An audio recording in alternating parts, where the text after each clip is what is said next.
¿Qué tal, gente? ¿Cómo les va? Bueno, espero que muy bien. Nuevo video de Siciliano en su taller para tener la charlita clásica, cotidiana, que se viene dando los domingos, generalmente entre las 6 de la tarde y las 9 de la noche, cuando a mí me agarra ese bajón dominguero famoso, que a veces es más pronunciado, menos pronunciado, y bueno. eh, Me sumerjo en lugares muy oscuros de mi alma, lo mismo que de mis pensamientos y bueno, nada. Es una constante que para los amigos del canal ya la conocen, para los nuevos amigos, la gente que se viene acercando, nada, sufro estos ataques de, llamémosle, cierta nostalgia, cierta melancolía, los domingos entre las 6 y las 9 de la tarde y noche, según corresponda. Pero bueno, hoy quizás lo estoy haciendo un poquito más tarde el video, dado que tuve que ir a mi casa a cambiarme porque me invitó una de mis hijastras a su cumpleaños, cumple 22 años, así que bueno, estuve ahí hasta hace un rato. Nada, le digo, bueno, te saludo, me voy a ir yendo, y me agarra la madre, quien fuese mi pareja en una época, y me dice, vos seguís igual los domingos, ¿no? Sí, la verdad que sí, le digo. Pero bueno, ahora tengo con qué entretenerme. No le dije que obviamente que hago charlitas para los amigos y eso. Pero bueno, nada. Acá, un nuevo domingo. El saludo a los amigos de siempre, al querido Tito, al querido Jonathan, Juanqui, a los amigos Pablo Lima, Pablo de Villa Carlos Paz, Pablo Mónaco, Pablo Ibarra, querido Adriano Track, Jorge Gagneville, montón de amigos que están siempre, Facundo Faraone, Fernando Asame. He visto que ha vuelto Facundo Faraone, al que le mando un saludo, el querido amigo Ricardo Abelluto, el querido amigo Gustavo Pasaro, bueno, Manuel, Rubén, Roberto, gente que está siempre, verdaderamente que está siempre viendo cada video, cada detalle. La verdad que les agradezco inmensamente el apoyo. A los amigos que se vienen acercando, a los video videntes que se vienen acercando, quizás tratarlos de amigo, eh, a dos videos que vieron es un poco pronto, pero bueno, es en el uso, llamémosle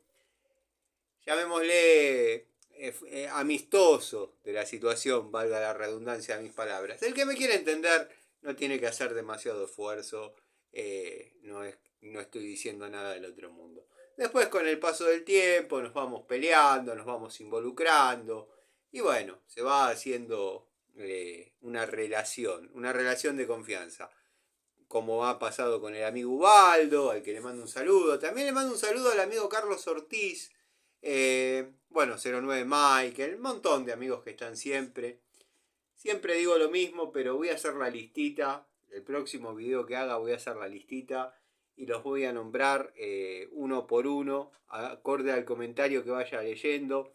Dado que hay amigos que, por ejemplo, hay un muchacho que es bastante afín al canal, que su arroba es 54444, bueno, no sé cómo se llama, no sé, pero está siempre, lo mismo que Dalton, Zapito, un montón de amigos, un montón de amigos. El agradecimiento sincero y disculpen que les haya robado estos minutos, pero quiero que sepan que yo valoro muchísimo, muchísimo el apoyo al canal. Bueno, hoy me he sorprendido. Otros años suelo acordarme. Hoy verdaderamente se me pasó sin pena ni gloria. Hasta que decidí cruzar Rivadavia. Me di cuenta que estaba la peregrinación a Luján. Y bueno, yo a lo largo de mi vida, y esto es verdad, no estoy exagerando ni mintiendo en nada, a lo largo de mi vida he ido caminando a Luján 14 veces. Es una costumbre que arrancó con un grupo de amigos en el industrial. En primer año ya decidimos ir. Yo vieron que en primer año ya era un tipo que andaba solo. Sumado a que bueno, eran otras épocas y varios amigos más también. No había problema, estaba la libertad para hacer esas cosas. teniendo la suerte de que allá nos esperaba el padre de alguno de ellos y nos traía en auto, ¿no? Después de comer algo al lado del río, siempre las 14 veces que peregriné a Luján, quiero que quede claro que no es una cuestión de fe, no es una cuestión de fe, no soy católico, no tengo nada contra la Virgen, pero no está dentro de mis fe, no está dentro de mi marco, llamémosle, religioso. Yo soy un banda. Pero bueno, al margen de eso, mis peregrinaciones comenzaron siempre en la puerta de mi casa de infancia, viva donde yo viva. Llegaba en el auto, lo dejaba en la puerta o lo dejaba acá en el taller y arrancaba la peregrinación de la puerta de mi casa de infancia hasta adentro de la iglesia. Mi peregrinación comenzaba en la puerta de mi casa y terminaba dentro de la iglesia. No es que me quedaba a rezar ni nada, pero bueno, ahí es donde se daba por terminada la peregrinación. Bueno, como les contaba, arrancó allá en primer año, dado que, bueno, es una... La de octubre es una peregrinación cuidada, hay puestos de ayuda, hay un montón de factores que hacen que sea más fácil, más llevadero. Pero bueno, también se va, o yo tuve la costumbre de ir el día 8 de diciembre, ir peregrinando hasta Luján el 8 de diciembre. Bueno, en esa fecha no es que está el tráfico cortado, no es que haya agentes de tránsito, o sea, uno va caminando y bueno, le pasan a esto los camiones, los colectivos, en fin. Eh, si bien he ido 14 veces, a mí en lo personal y en lo particular, sacando lo que es fe, les vuelvo a repetir, no iba por eso, era una cuestión de compartir algo con amigos, una cuestión de entrenamiento. He llegado en una peregrinación donde yo pesaba 64 kilos, estaba muy entrenado, he llegado a tardar 5 horas 40 minutos. 5 horas 40 minutos. Un récord, al menos en lo que fue mi experiencia. Y también tengo un récord negativo que son 12 horas 40. 12 horas 40 y aún así no tiré la toalla.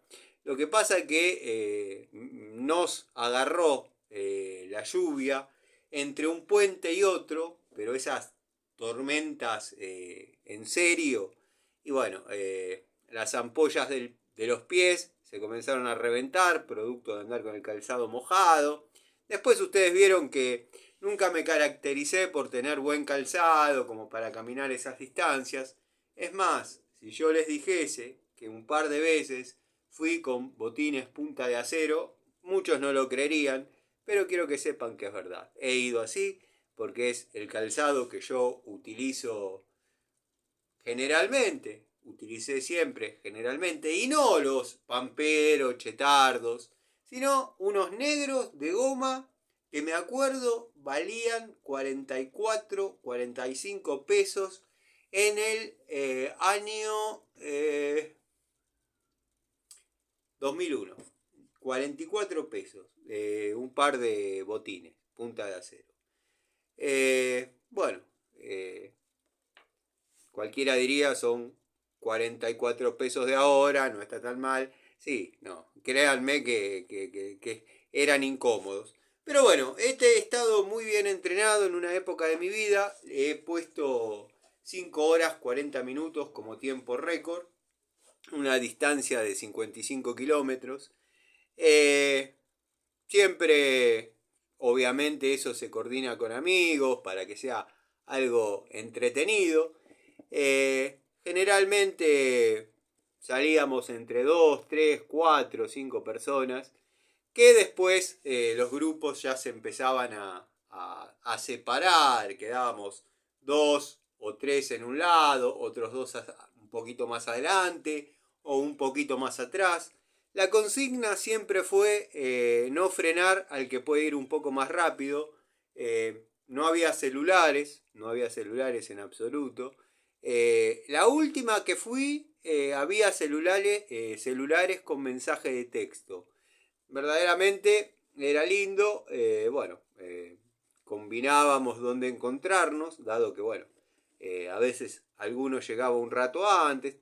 Generalmente el que más tardaba, si no había tenido alguna complicación extra o se había detenido, por ahí llegaba media hora, 40 minutos después. Alguna vez me tocó a mí ser el que llegue en ese horario pasado. Pero bueno, el promedio es de 8 horitas, 8 horitas tranqui, pero sin parar. Yo no paré nunca, ni siquiera a comer un sándwich. O sea, arranqué siempre en la puerta de mi casa y terminé adentro de la iglesia. Es una linda experiencia, Yo el choque energético lo tuve en la primera vez que fui. Vuelvo a repetir, nada de fe, nada de eso. Simplemente que creo mucho en la energía. Y les puedo asegurar que la primera vez que yo fui había sido un récord de asistencia de gente. ¿Qué conllevaba eso? Que haya mucha gente, muchísima gente. Incluso en un camino, en una parte, ya llegando a lo que sería el primer puente, como que va en bajada y uno ve todo el cordón de gente haciendo fuerza para llegar hacia el mismo lado. Parece que no, pero al menos en mi ignorancia, toda esa energía que había haciendo fuerza para llegar hacia un mismo lugar, era movilizante, fue movilizante. La verdad que la primera vez que fui, que tuve esa sensación, fue muy movilizante. Recuerdo que yo estaba envuelto en odio, era una bola de odio, una bola de bronca. Creo que por primera vez, después de mucho tiempo, dormí tranquilo, descansé tranquilo.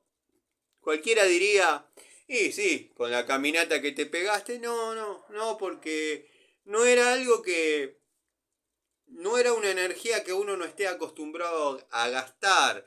Si bien por ahí no caminando, pero aunque no lo crean, yo siempre fui un tipo vinculado al gimnasio, al deporte, a ir corriendo, venir corriendo.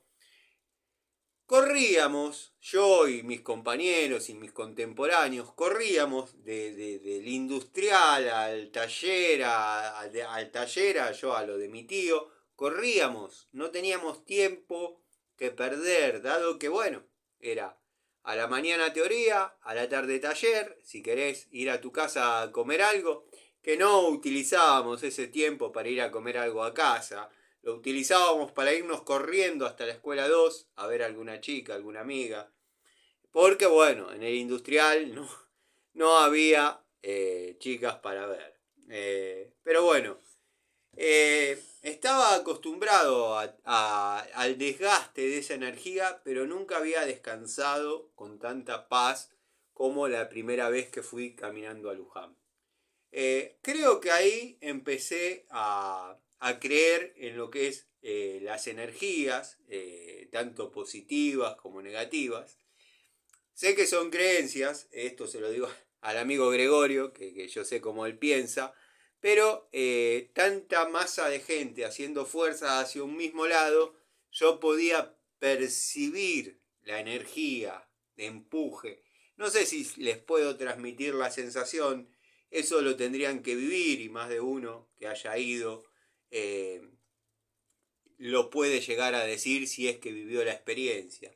Después de aquella vez, después de aquella primera vez, de haber descansado también, dado que se dan un montón de situaciones, y generalmente el punto de inflexión es cuando uno sale de Moreno, que ya se monta a lo que vendría a ser la parte de ruta, ahí es como que ya uno no habla tanto con el compañero, en caso que todavía sigamos manteniendo el mismo ritmo, porque a veces no se trata de que me aguante o yo aguantarlo.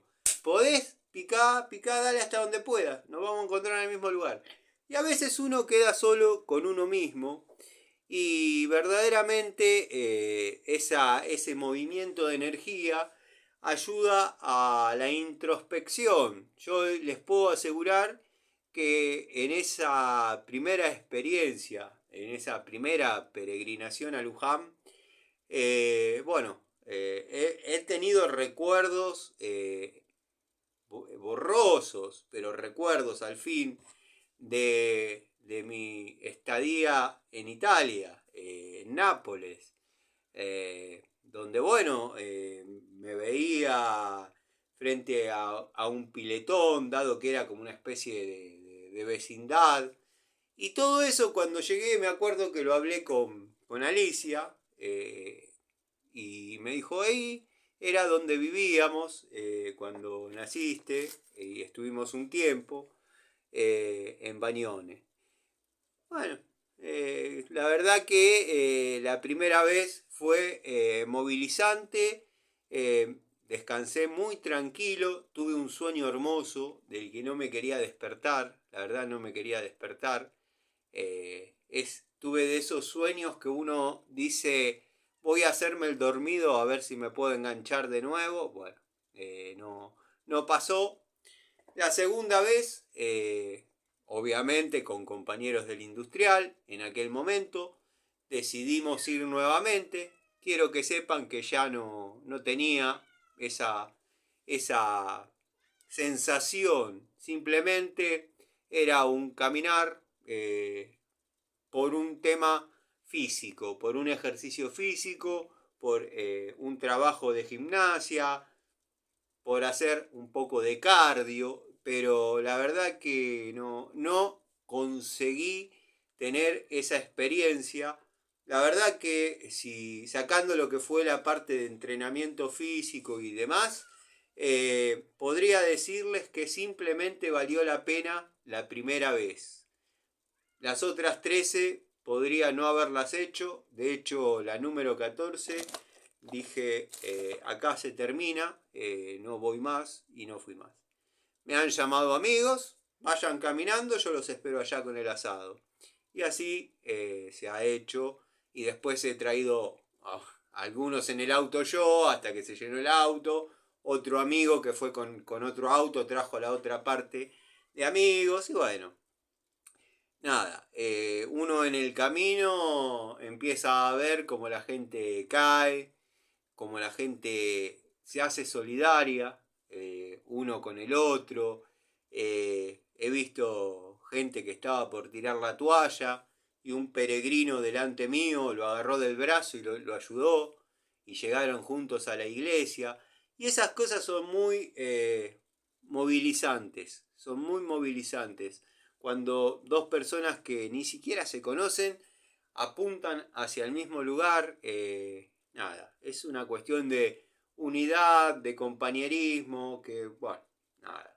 De más está decirles que también me bajoneé mucho porque muchas de esas oportunidades, mi amigo Rocky estaba esperando allá, hemos ido con el enano también, nada, todos recuerdos hermosos, recuerdos que creo que no voy a olvidar nunca.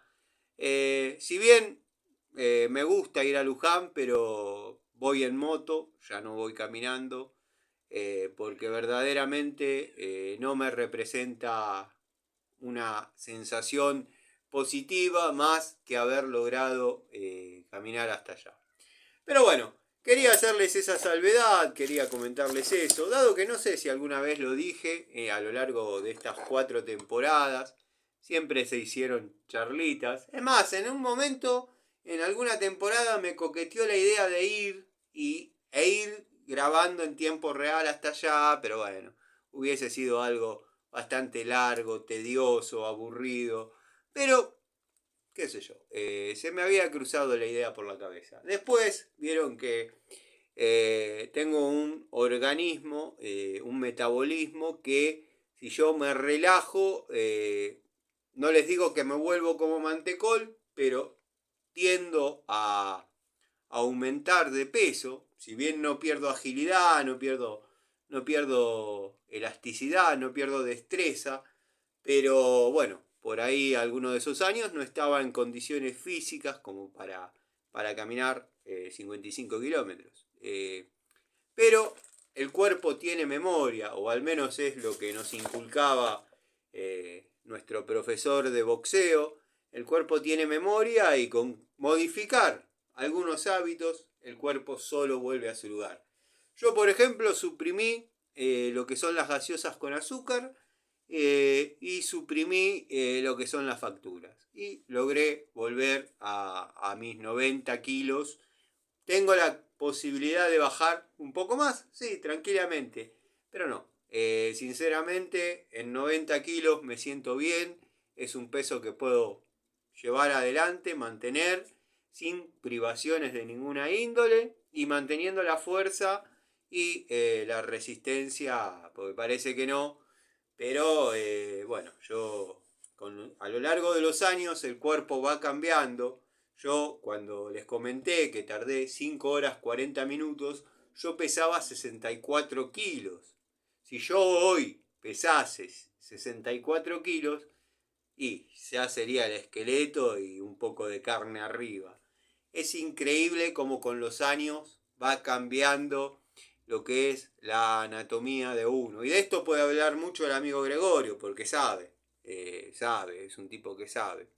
Lo mismo que el querido amigo Miguel, al que no saludé. Miguel, querido, te pido disculpas. Igual nosotros mantenemos contacto en forma directa. Pero bueno, te mando un saludo, gracias por todo.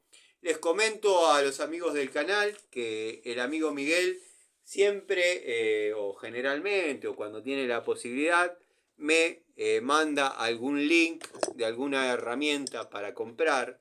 Él sabe muy bien mi gusto, sabe muy bien qué tipo de herramienta yo quiero.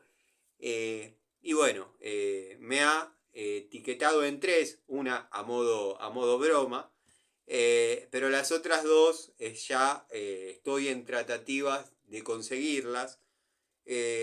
Unas ya la tengo comprada, tengo que mandar a buscarlas. Ya he hablado con el vendedor. Y la otra tengo que ir yo en persona porque es un poco lejos y no quiero andar mandando a gente a que haga el esfuerzo, porque no es, yo me hago responsable de mis cosas. Tengo que ir hasta Lanús, que no tengo problema porque la herramienta lo vale. Lo que sí, no voy a ir por una, voy a ir por 2 o 3, si es que me gusta. Y si no, habrá sido un viajecito a la zona sur para distraerse un poco y nada, recorrer un poco aquella zona que tanto supe andar en mis épocas de Industrias Baco.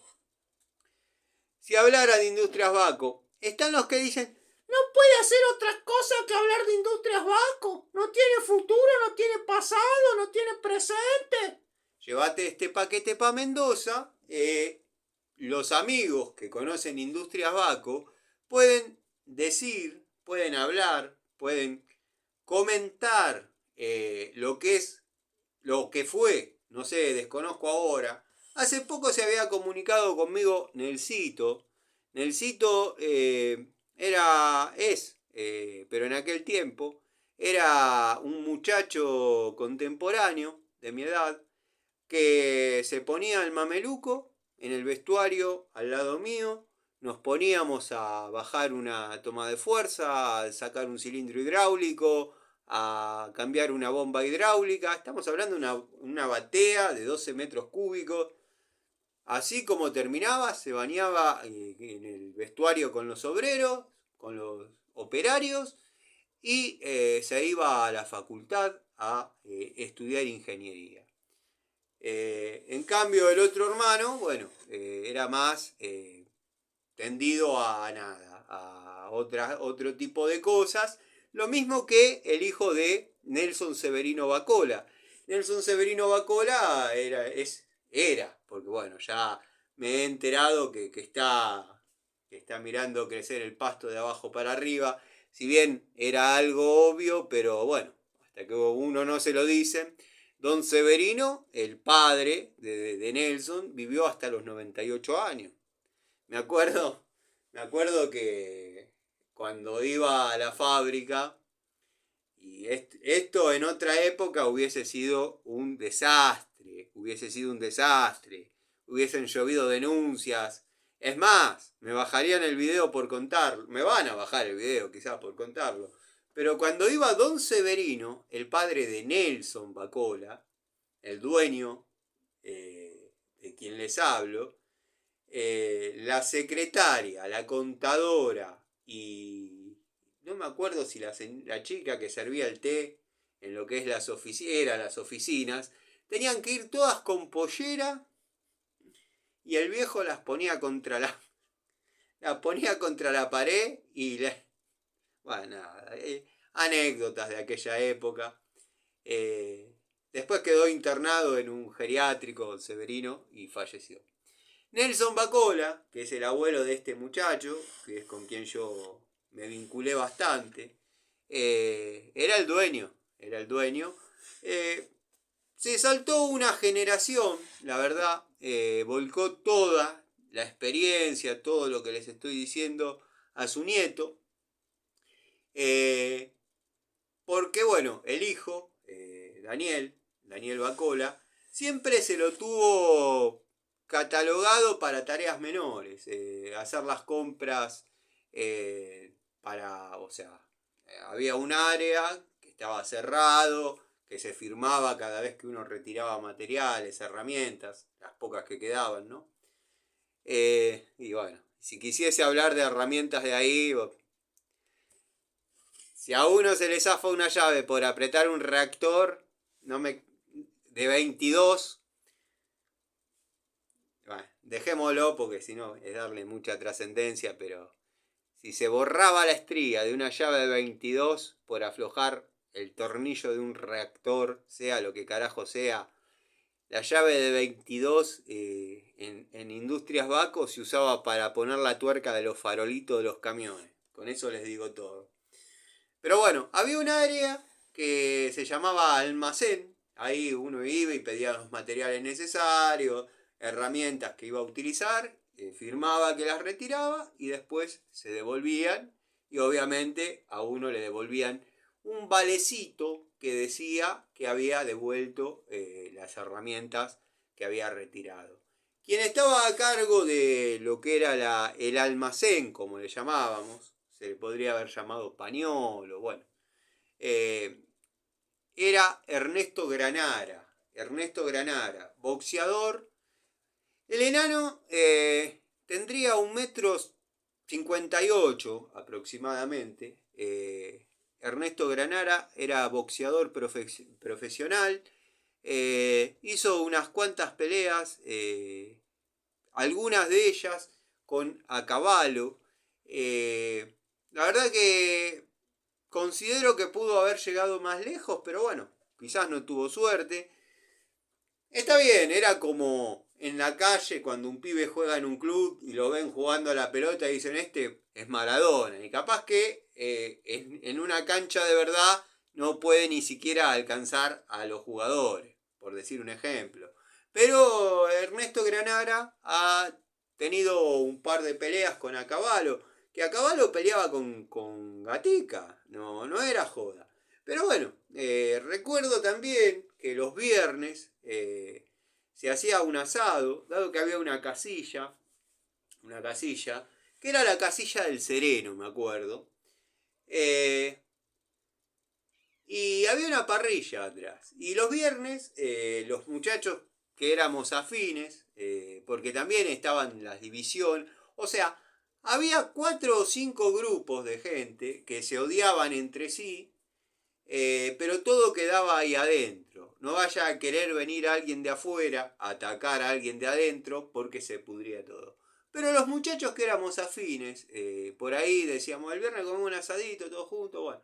Y mientras se hacía el asado, que teníamos una hora para almorzar, O sea que alguno media horita antes se tenía que hacer el tonto e ir y prender el fuego. Y mientras estábamos ahí, bueno, como era la novedad hablar con Granara, qué sé yo, todos le decíamos Granada, pero era Granara. Hablar con Granara y qué sé yo, sí, todos los desafiábamos a pelear. Y sí, pegaba fuerte y esquivaba bien todo. Hasta que un día lo desafió el pampeano. El pampeano, 1,90 m, 120 kilos tranquilamente, panzón. De hecho la camisa le cerraba pero le quedaba arriba de la panza. Y yo he contado que Granara le metió 10 manos sin poder moverlo en la cara al pampeano.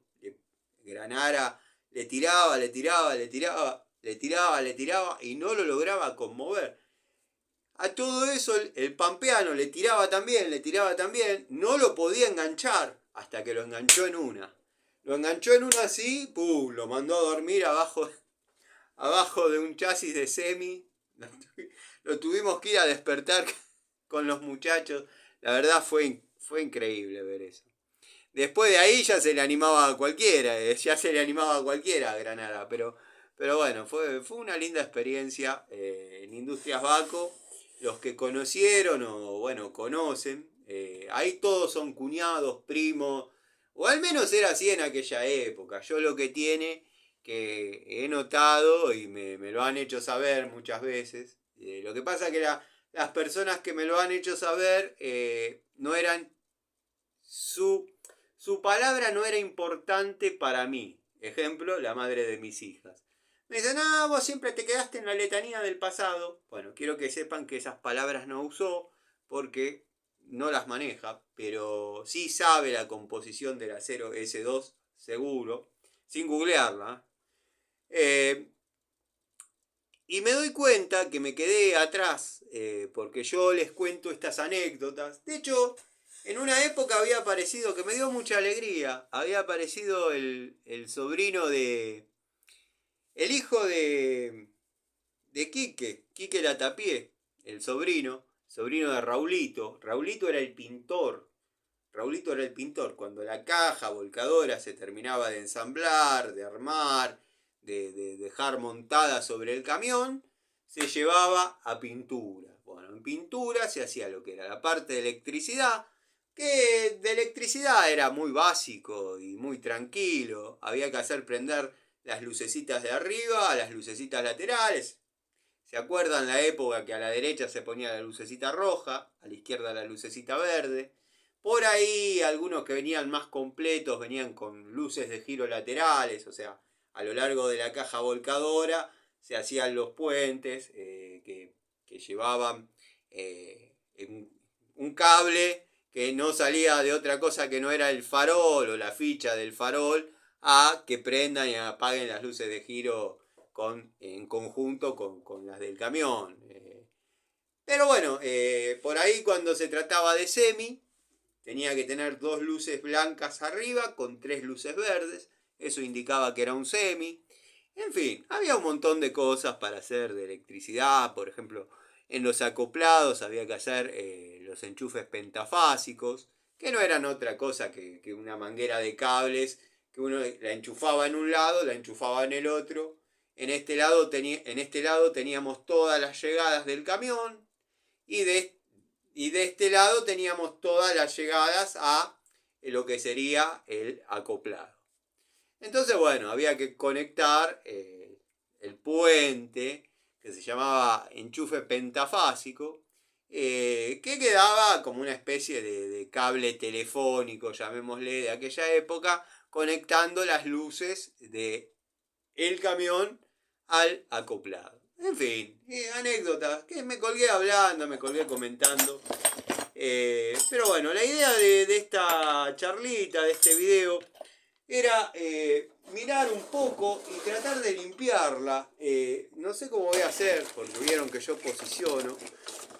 No estoy hablando de otra cosa que no sea mis tubos de la marca Tona, checoslovacos, Fue mi primera caja digna de tubos. Bueno, he perdido algunas. Como les he contado en su video que hice el otro día, la idea es bueno, limpiarlas, limpiarlos todos y que formen parte del altar de las herramientas. Me va a costar por ahí no tenerlo acá en el taller, porque así como lo ven y sabiendo los juegos que yo tengo de tubos, a veces me gusta trabajar con estos tubos. Es increíble como uno no puede salir de su esencia, ¿no? Y no redondeé la idea de que para mí el tiempo no pasa, dado que yo les hablo y me vuelve el odio de los compañeros, de la maestra de sexto, séptimo grado, y yo le deseo el mal como si esa gente estuviese viva. Lo más probable es que tengan 90 y pico de años o ya estén bajo tierra. Pero bueno, a veces vieron cómo es. La cosa es que los tubos están en este estado.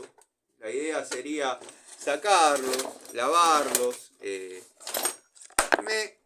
Perdón, se me cayó mi estudio de grabación. La idea sería, bueno, ponerlos en valor. En valor están todos los que hay, están bien. Pero me coqueteaba la idea de aerosolear un poco la caja. Y lo he realizado en otras herramientas, no me he quedado conforme en absoluto, pero por lo menos le frené un poco la oxidación a la caja, a las herramientas, dado que hacía años que esa caja estaba debajo del banco. Y vieron que debajo del banco a veces uno desarma un motor, se va el agua para abajo, por ahí uno baldea el taller, se va el agua para abajo del banco, sin prestar demasiada atención a lo que pasa con lo que puede llegar a ver abajo, ¿no? Y se habían empezado a oxidar, incluso se había empezado a oxidar la caja. Así que bueno, decidí en los comienzos del canal, creo que todavía ni cuando empecé con esa idea ni tenía el canal. Estaba haciendo pequeños videos para Kawaii y TikTok. Pero bueno, después se terminó mostrando acá en el canal el desarrollo de esas tareas de puesta en valor de aquellas herramientas que verdaderamente no me gusta cómo quedaron, pero bueno, se le frenó el envejecimiento desacelerado que fueron sufriendo. Por lo menos uno abre esa caja y está digna.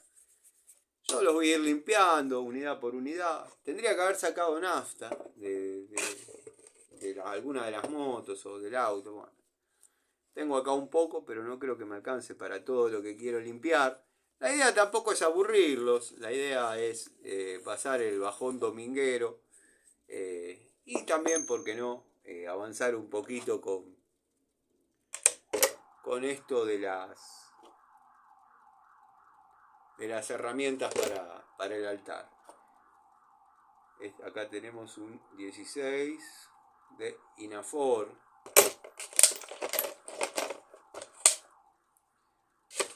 Tenemos, ustedes me van a asistir, pero tengo que conseguir una caja para poner todos los tubos que compré de Bremen. Los que compré de Bremen en milímetros y en pulgadas, con su mango de fuerza.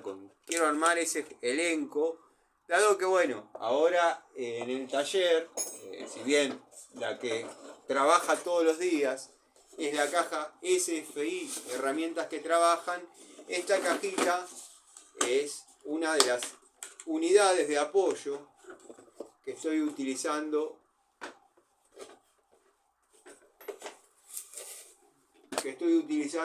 acá en el taller, ¿no? La caja Watford encastre media de 10 a 32. Sé que lo dije muchas veces, pero no me gusta, o sea, no me terminan de gustar los maletines tan aparatosos de plástico para tubos. Los de la línea Irimo, por ejemplo, que alguno que otro tengo, son con esas características. Incluso alguno que tengo tiene pocas unidades, y la caja es demasiado aparatosa. Da la sensación que es la misma caja, pero con distintas ubicaciones para distintos elencos de tubos. No sé si soy claro.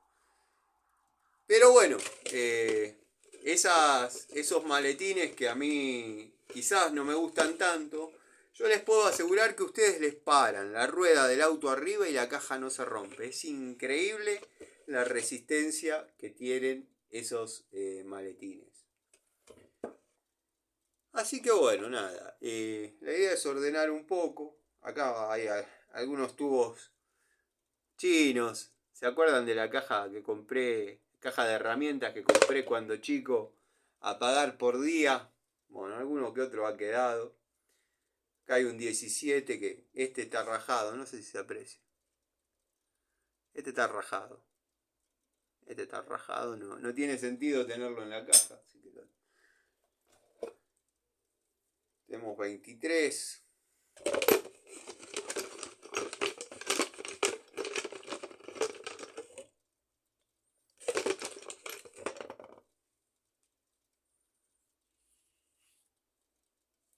Este tubo, así como lo ven, chinardo, pero chinardo de los de verdad, chinardo despectivo, efectivamente dicho. No saben las de cosas que ha aflojado ese tubo. Con la manija, con la crique. La crique, a diferencia de lo que pueden pensar algunos, era bastante fiel. Si uno la sabía usar, obviamente. Si uno la usaba para lo que corresponde. Estoy acomodando todos los tubos acá. No sé si se va a apreciar, pero bueno, están ahí.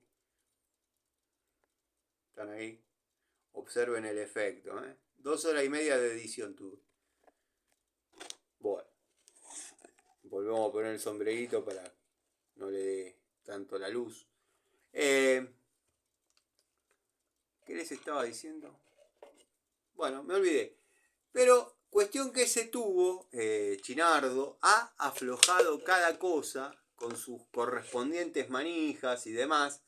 Y bueno, la llave crique, si uno la sabía usar, ¿qué es saberla usar? Usarla netamente para arrimar y después terminar de dar torque o ajuste, o bueno, al momento de aflojar, romper el torque con un mango de fuerza, con algo que por ahí en aquella época yo lo que tenía era un mango deslizante y un mango de fuerza que me había hecho yo con un adaptador de 3 octavos a media, que bueno, me hice una planchuela de 1 metro. Todos saben que 1 metro en ajuste es un patrón bastante interesante como para apretar. Y bueno, sí, suena excesivo, pero en la mecánica que yo hacía y trabajaba en aquellos momentos estaba perfecto. Por ahí para un Fiat 600, yo he contado que he cambiado junta de tapa de cilindro con una llave T. Y la llave T la tengo. O sea, 3 kilos. 3 kilos llevaba cada buloncito. 3 kilos, no es nada. Aunque conozco algunos que por ahí utilizan hasta una llave de impacto para apretar eso. Y sí, se le hacen ampolla en las manitos. ¿Qué va a hacer? Bueno. Vamos a poner los tubitos acá. Vamos a ir lavando.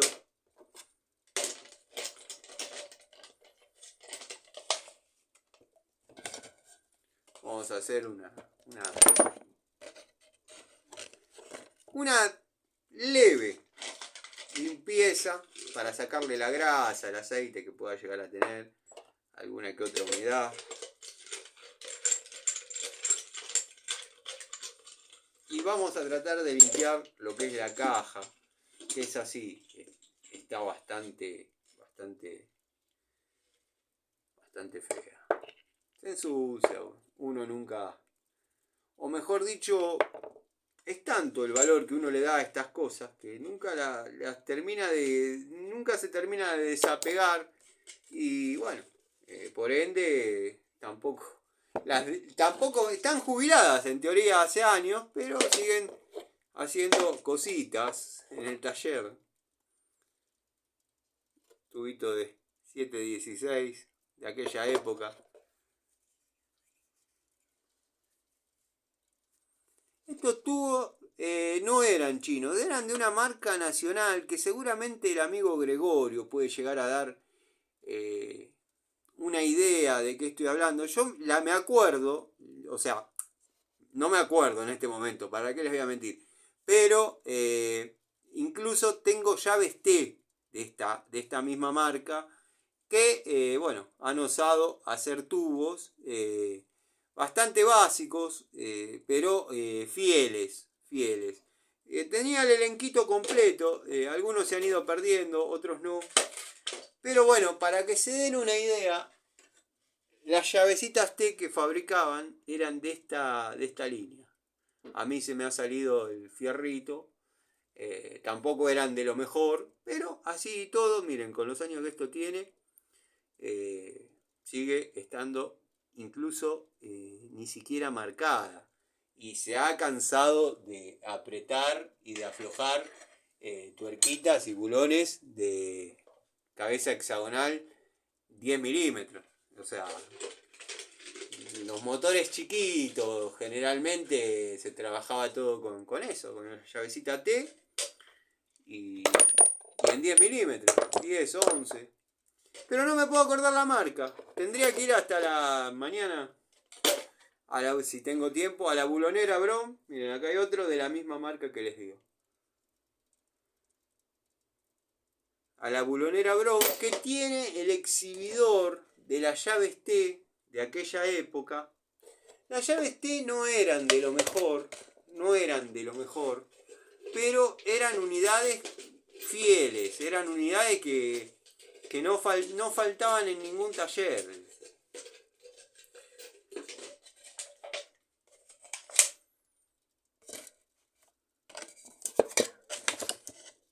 Bueno, lo que a mí me interesa limpiar es esto. Ahora el problema es cómo hacemos para que se aprecie, ¿no? Porque si no le dicen limpialo vos y después mostrarlo, ¿no?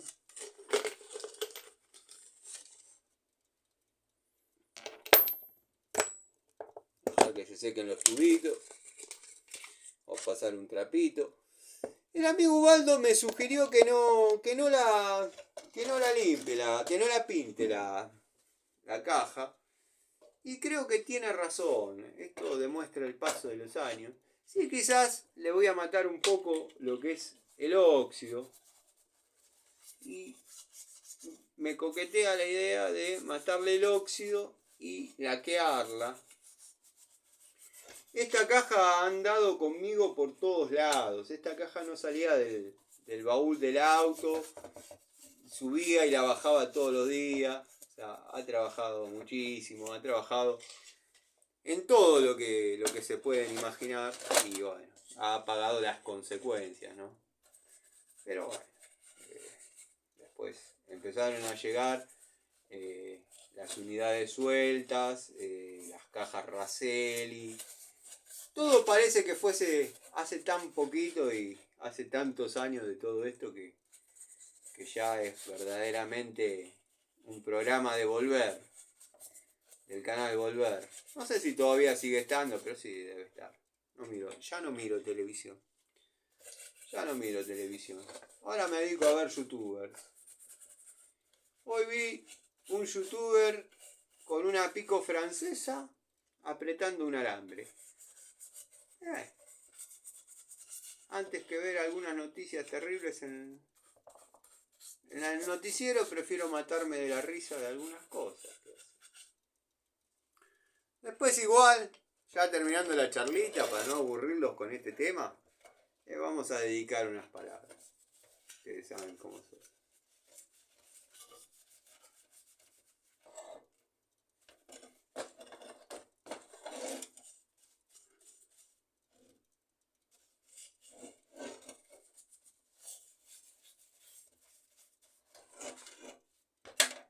observen la calidad de esto.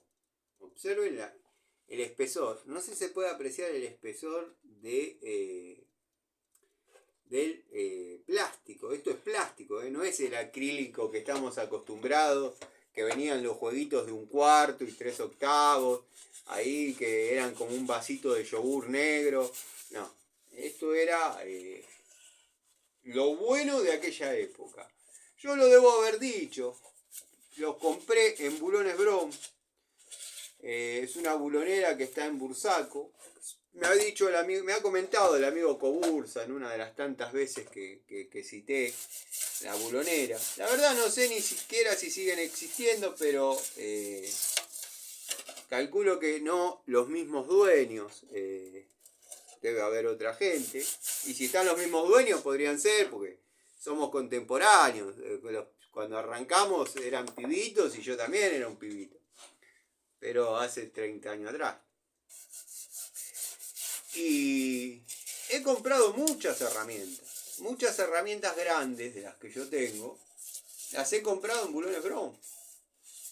Bursaco, el parque industrial Bursaco propiamente dicho, ahí en Camino de Cintura, antes de la rotonda de Bursaco y demás, está todo muy orientado a lo que es la mecánica pesada. Mucha mecánica de camiones. Yo he contado muchas veces que el fuerte de Industrias Baco, si bien era obviamente hacer cajas volcadoras, pero Nelson Bacola tenía muy buena relación con Calvelo, que creo que no sé, la verdad no sé, yo son nombres que manejo de oído por el viejo, el vecchio, conmigo tenía mucha confianza. Incluso me agarraba del hombro, me ponía la mano en el hombro, íbamos caminando por toda la línea y decía, no se vayan a meter con el Tano, que el vecchio. Bueno, y me hablaba de Calvelo, del Automóvil Club y qué sé yo. Y siempre había algo que se llamaba las licitaciones, el Automóvil Club. Les estoy hablando cuando todavía se trataba de grúas horquilla, no de camillas. Yo he trabajado en las primeras camillas, en algunas arterias, en algunas áreas. He trabajado en algunas camillas que eran recién la novedad. La época mía en Industrias Baco fue las de la grúa horquilla. El auto colgando atrás, y cuando el auto no podía girar por sus propios medios, se le ponía un carrito que se llamaba dolly, que eran 3 ruedas que si chocaban contra algo hacía el efecto de rotación y comenzaba a trabajar otra. He mecanizado mucho de eso. Hay experiencia si nos ponemos a mirar en quién les habla, que bueno, quizás para muchos que por ahí prueban pico del oro y hacen montaje y ponen 300, 400 tornillos, desacreditan todo lo que uno hizo.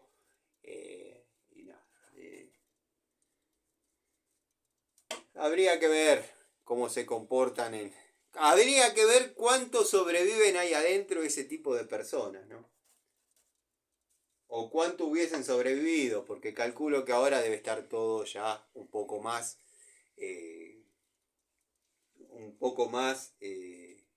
normalizado, regularizado.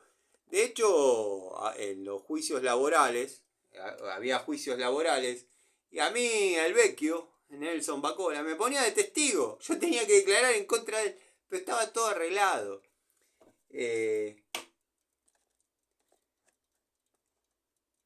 Y nada, me pagaban el día de trabajo por ir de testigo.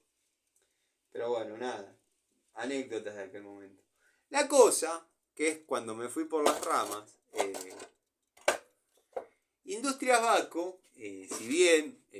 siempre hizo cajas volcadoras. Cuando llegaban esas licitaciones del Automóvil Club, me acuerdo que el Vecchio contaba que el Automóvil Club pedía 3 presupuestos, pero siempre ganaba Baco, era sabido. Rara vez, nunca he visto que no ganen una licitación. Bueno, cuestión que decían, se pasó el presupuesto para hacer, no sé, 50 grúas. Y bueno, estamos a la espera de que la aprueben. Bueno, mientras tanto se trabajaban con las cajitas volcadoras, se trabajaba para Pedersol y se trabajaba para gente que en aquel momento yo no magnificaba de quién se trataba, pero con el paso de los años, grúas Paolini, hemos trabajado bastante. Digo hemos, porque yo, aunque sea un fierrito en el serrucho hidráulico, corté. Pero a lo que voy es que cuando llegaban las 50 camionetas, las 50 Ford 350,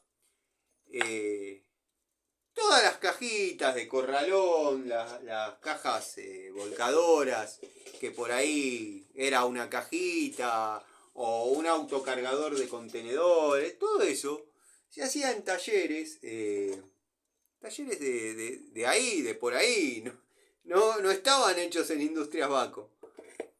Yo me acuerdo que era pibe y me mandaban a buscar la caja volcadora con el camión de la fábrica.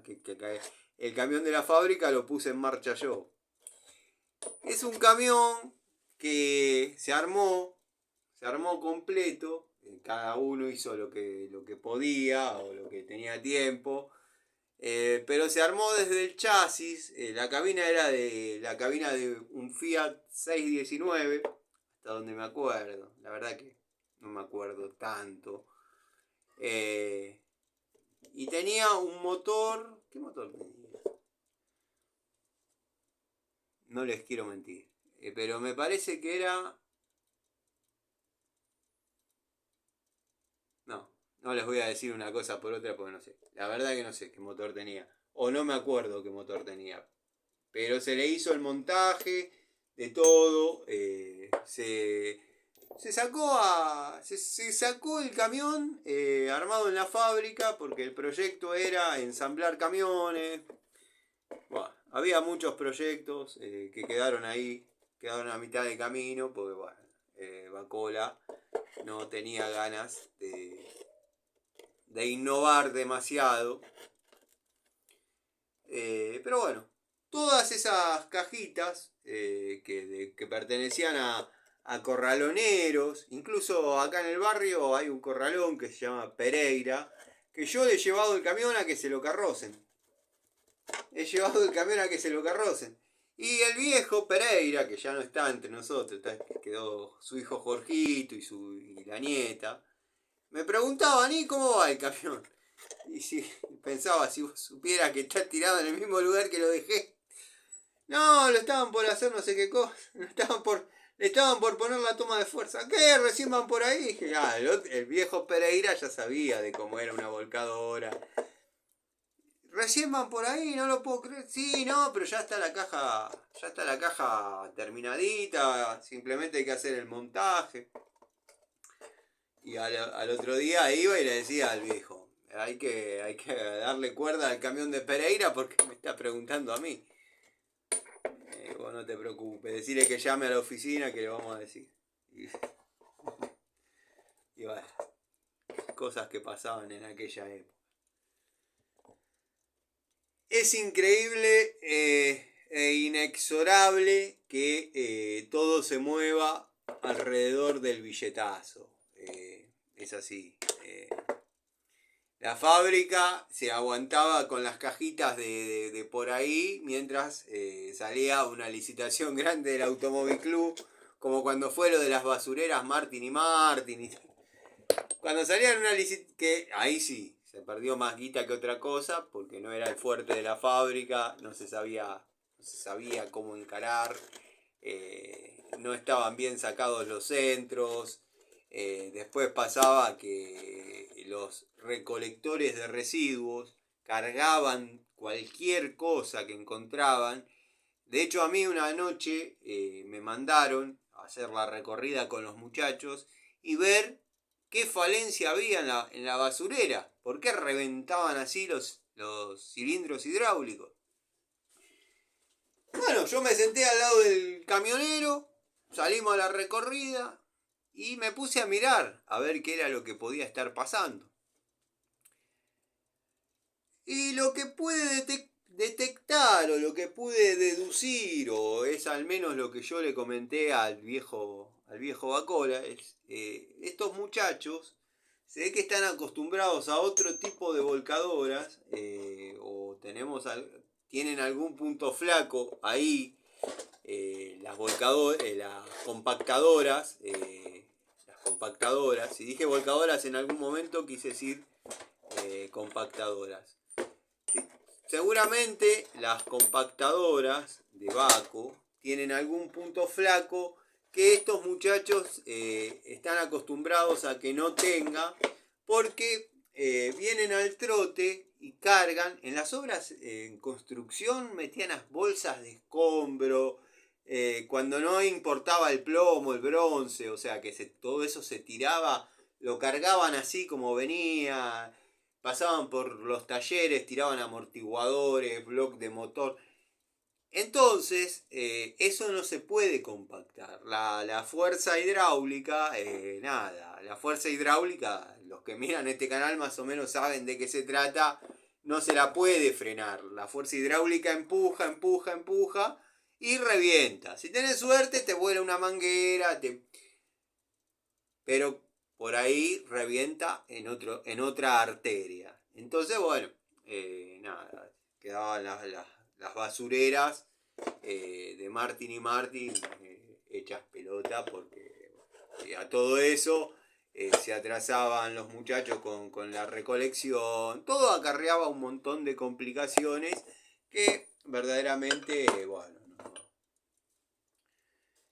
no era positivo. Entonces se dejó de hacer. Salió una licitación del Automóvil Club y se dejó de hacer. O sea, se salió del problema y nunca más se volvió a mencionar.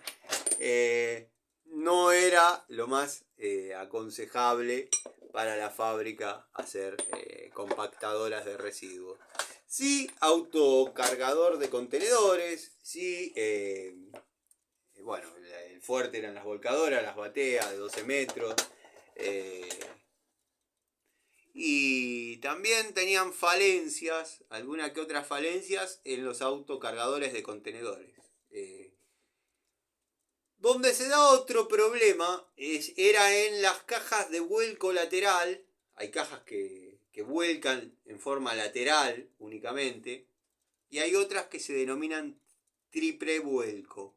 Triple vuelco, o sea, vuelcan hacia atrás y vuelcan a cada uno de los laterales. Era un sistema muy rudimentario. El camionero se tenía que bajar, poner los pernos, se llamaba poner los pernos, para que la caja se trabe atrás y vuelque hacia atrás, poner los pernos de un costado para que vuelque hacia ese costado y así. Y por ahí, en alguna mala maniobra, alguna distracción, quedaban los pernos cruzados, bloqueando la caja. Y dado que los pernos colgaban con una cadenita del camión, no es que había algo que era algo electromecánico o algo que indique, era el camionero que se bajaba y si por ahí le quedaba un perno enganchado, le quedaban los pernos cruzados y él engranaba la toma de fuerza, ponía la bomba y cuando la bomba hidráulica empezaba a tirar la presión correspondiente, se defondaba la caja, se doblaba como... No, bueno, todo eso había que corregirlo. Eso era uno de los puntos flacos, llamémosle, de lo que fue la antigua Industrias Baco. Y digo antigua porque obviamente eso debe haber evolucionado, debe haber cambiado, ya debe haber otra tecnología. Imagínense que antes engranar la toma de fuerza, la toma de fuerza todos saben lo que es, pero por las dudas lo paso en limpio. Es un dispositivo que se monta, un dispositivo que tiene un engranaje. Esperen que dejo la caja. Llegó bien. Dejo la caja de tubos en donde corresponde.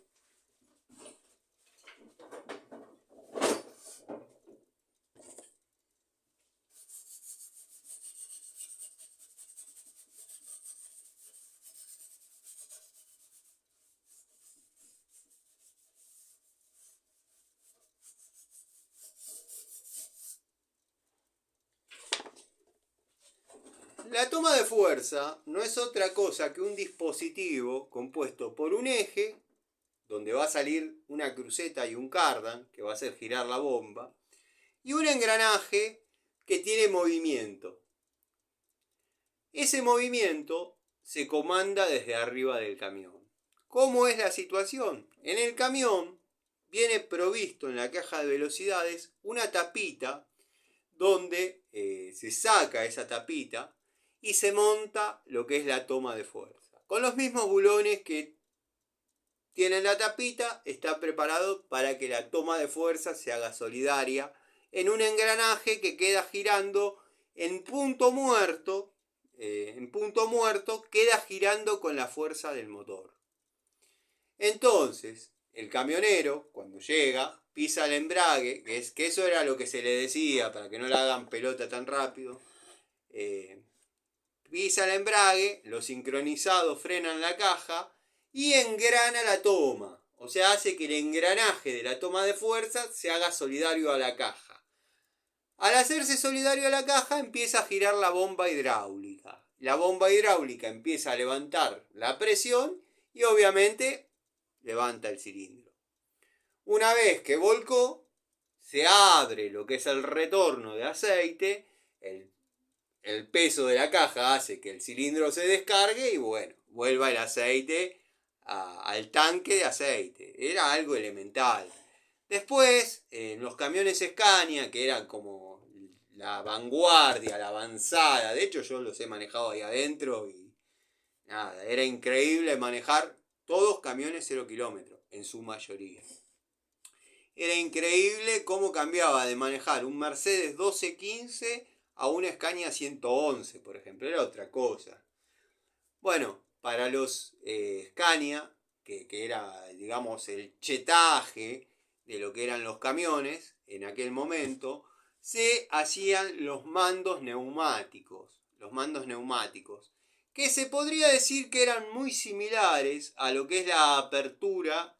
No sé ahora cómo estará, porque la última vez que viajé lo vieron ustedes, que dejé la moto allá en José Cepaz. Las aperturas de las puertas de colectivo son mediante un cilindro neumático.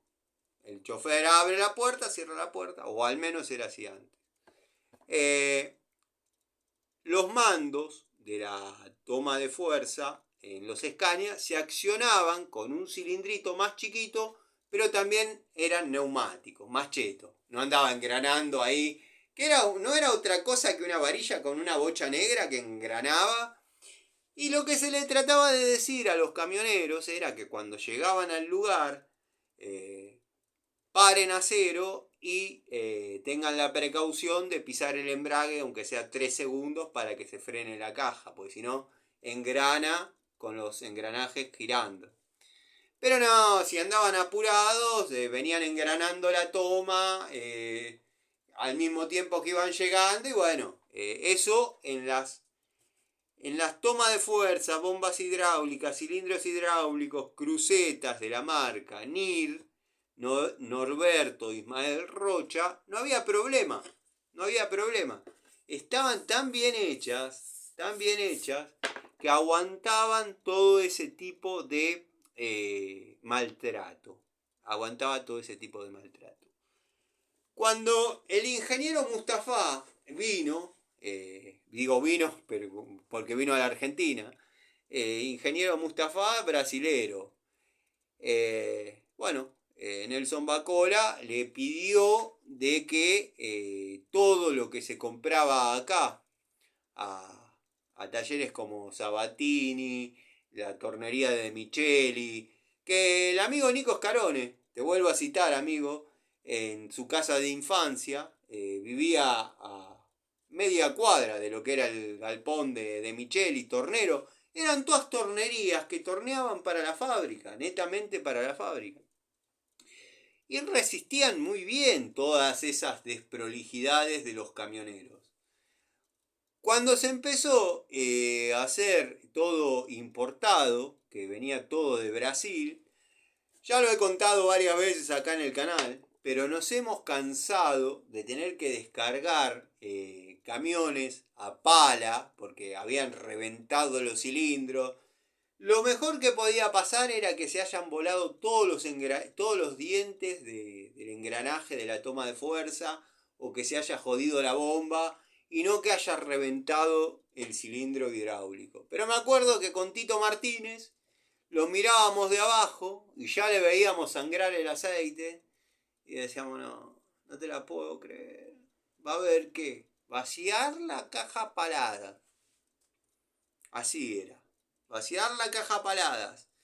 Siempre había alguno que tenía un hermanito del sobrino, del cuñado, del primo que podía venir y no venía, o venía un día, porque a veces se tardaba hasta 2 días en vaciar eso. Bueno, terminábamos haciéndolo nosotros para poder desenganchar el perno del cilindro hidráulico, entrar el camión a lo que vendría a ser el montaje, tendrían que frenar la línea de montaje, usar uno de los 6 guinches que había para levantar la caja en forma exterior, llamémosle, y de ahí poder llegar a sacar el cilindro hidráulico, que era un trabajo para 2 tipos. La llave con la que se apretaba ese cilindro era una llave que no les quiero exagerar, pero debería andar en 120 milímetros, un hexágono de 120 milímetros, o si no, una llave uña que tengo algunas dando vuelta, es lo más parecido a las que se usan para regular la amortiguación de las motos, ¿no? Amortiguaciones en general. Tuercas redondas que uno gira con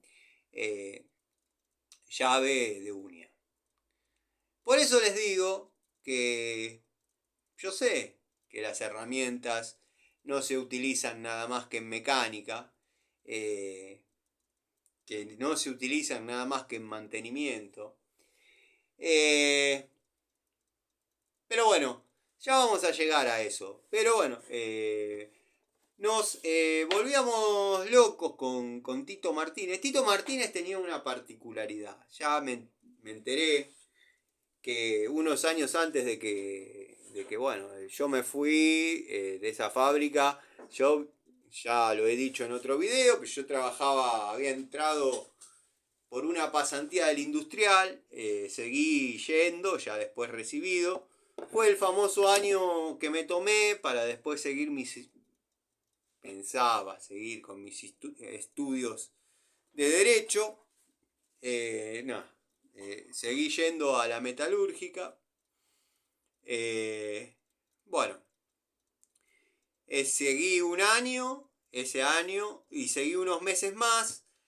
Pero yo comenté varias veces en el canal que había hablado con el Vecchio y le había dicho, Nelson, yo quiero individualidad.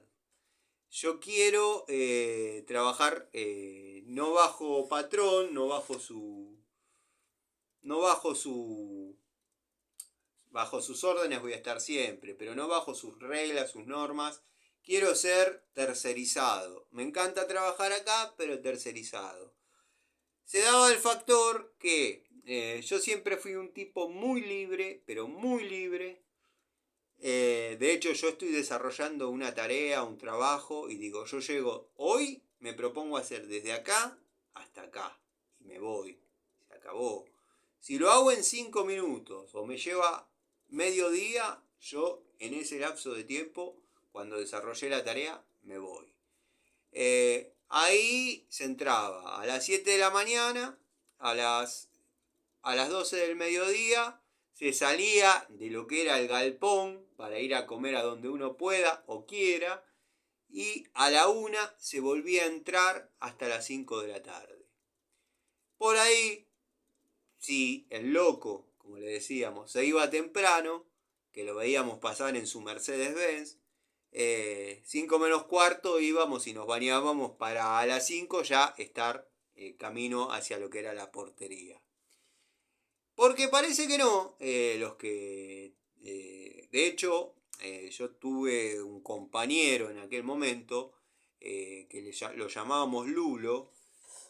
Lulo arrancó trabajando en la antigua fábrica de caseros, donde cuando apareció el sobrino de Raulito Latapié, comentaba de la fábrica de caseros, que había un colectivo de la fábrica que a todos los empleados de la fábrica de caseros los llevaba hasta Bursaco. O sea, agarraba General Paz, bajaba en Puente 12, Camino de Cintura, hasta Bursaco.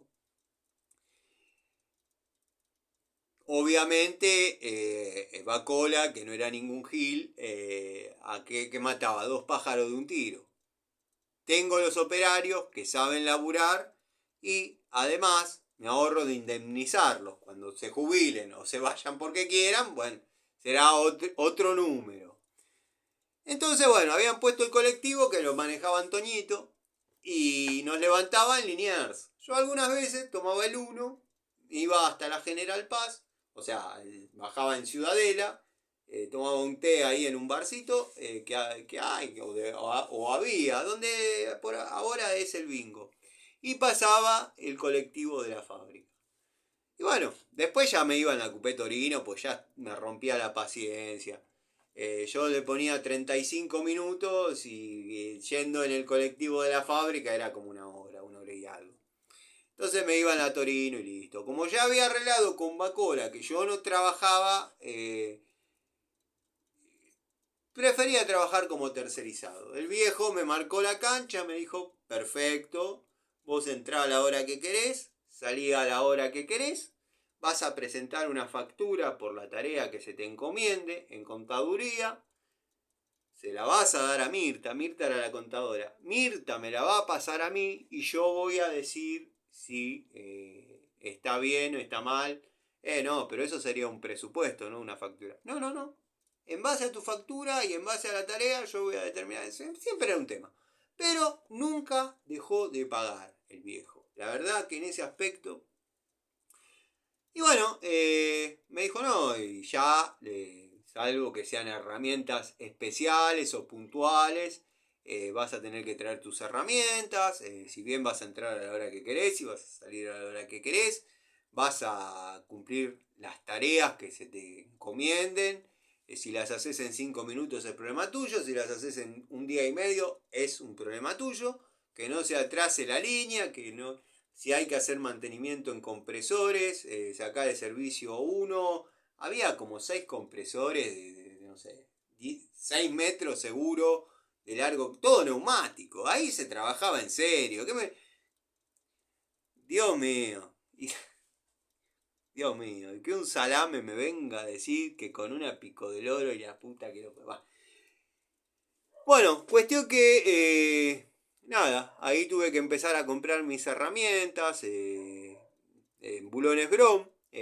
Las he pagado en 2 quincenas cuando trabajaba bajo la dependencia de Bacola. O sea, yo tenía un sistema que me había enseñado mi vieja que era: vos retirá cuando terminás de pagar. No es que vas, pagás y traes, porque después se te va el entusiasmo. Entonces, vos pagás, como hice con el mudo, le vas dando, cuando terminaste de pagar, te da la unidad que te compraste.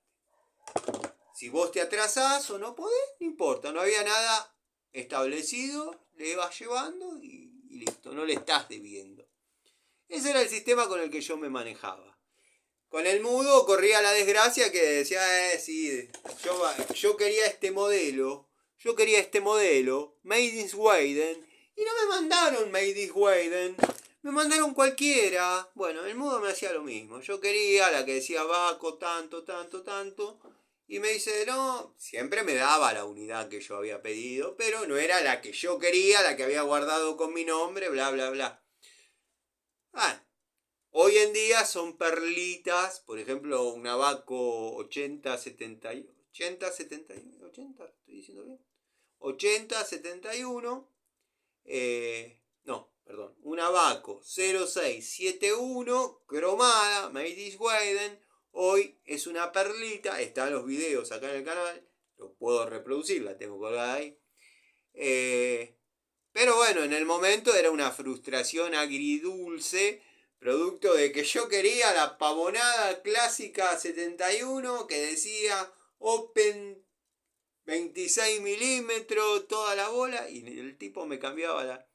Pero bueno, así compré muchas de las herramientas grandes que tengo en Bulones Brown. Porque bueno, trabajar en el horario corrido de la fábrica, en invierno, créanme que el sol se veía únicamente cuando uno salía del galpón, de un galpón a otro, o cuando salía a comer. No había otro momento en que se vea la luz del sol. No. Si uno estaba trabajando en serie, con lo que ya sea cortando a pantógrafo y demás, y se pasaba la jornada ahí, no se veía la luz del sol. Se entraba de noche y se salía de noche. Porque muchas veces comíamos al lado de la máquina. Era tal el frío que hacía que estar al lado de...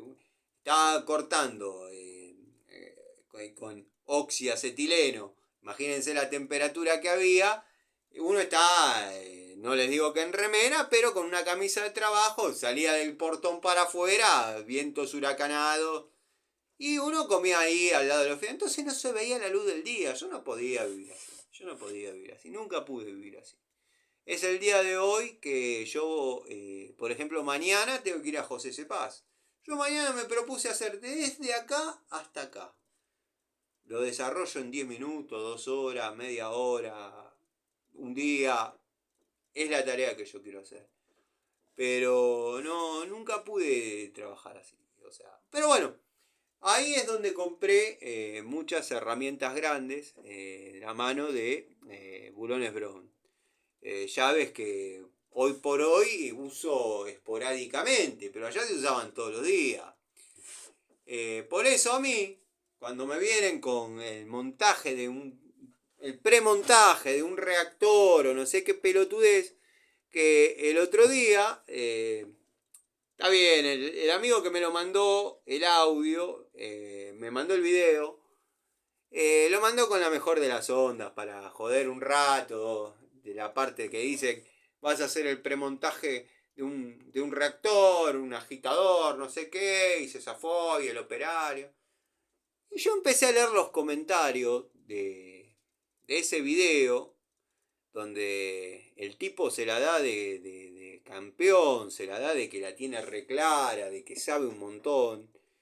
Y lo único que hizo fue hablar estupideces. Fue hablar estupideces. Y yo me tuve que aguantar todos los fanáticos que tiene, que me vengan a verduguear, me vengan a decir cosas, me vengan a increpar. eh, y la verdad me revivió cierta bronca. Yo en aquel tiempo por ahí estaba con un poco más de furia, producto de historias personales, estaba con... No por sentimientos, pero necesitaba mucho de mí.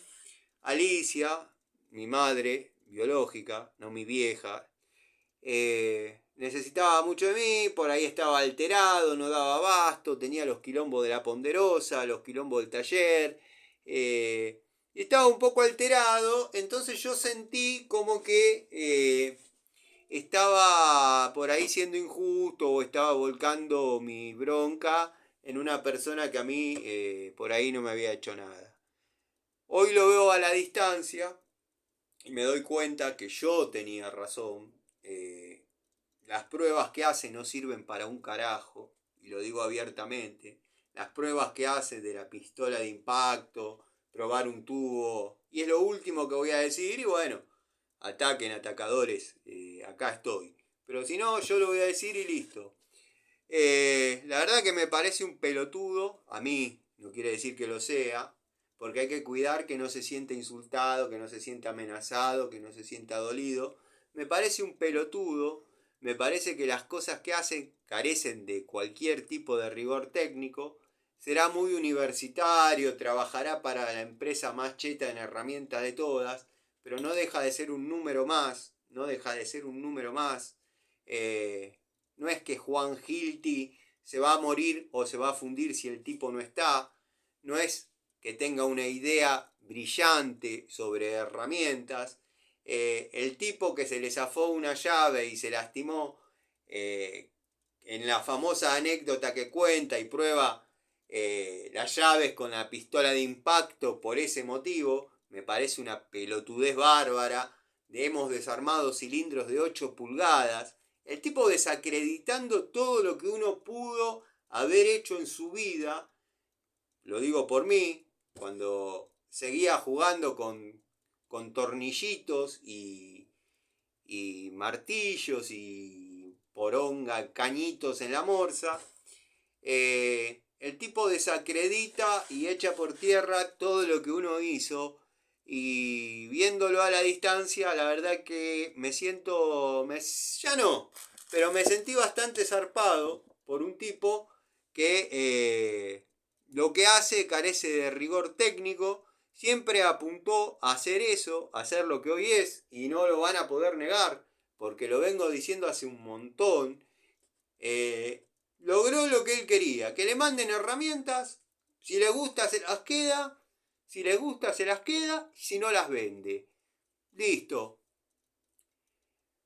Sigo sosteniendo que si una marca me manda a mí herramientas, no va a ser para que hable mal de ellas. Tenés que ser Ferrari para que te manden un motor y te digan rompe lo que me haces un favor. Espero que se entienda, espero que quede claro. Yo he trabajado con herramientas que yo en aquel momento pesaba 70 kilos, le saltaba desde arriba de un banquito o desde arriba de un banco de trabajo, depende cómo quedaba posicionada, la llave tenía 1,5 metros, le saltaba con los 70 kilos, el cilindro hidráulico encadenado en el piso, había cadenas amuradas a 1 metro, 1,5 metros de hormigón, en serio, el que trabajó o conoce de una metalúrgica pesada sabe de qué estoy hablando, lo mismo que la dobladora, la guillotina.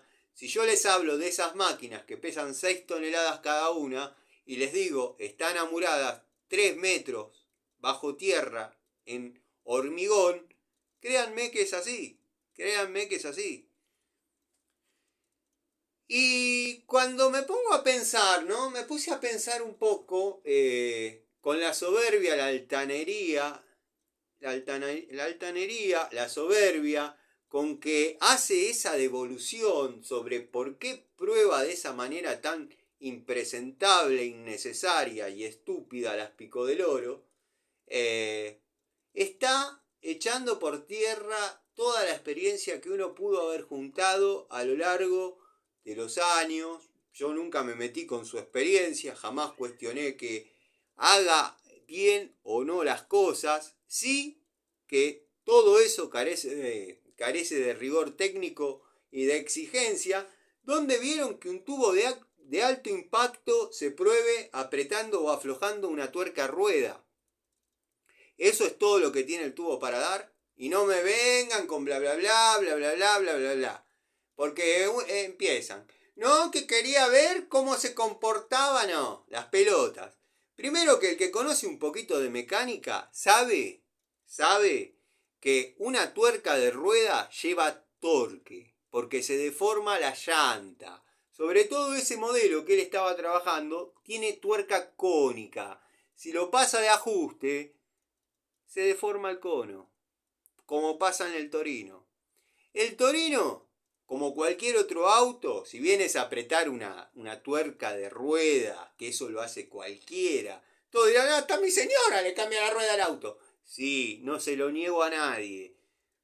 Pero si pretendés llamarte tester de herramientas, un tipo técnico, un tipo que te habla con los anteojitos así y se los pone como para ver si está bien lo que hiciste. A ver.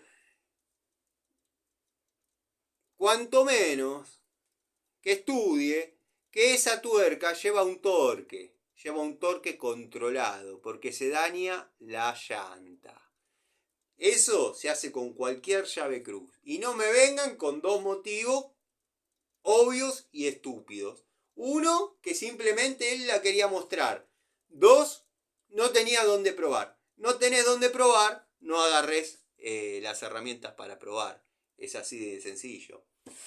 Pero bueno,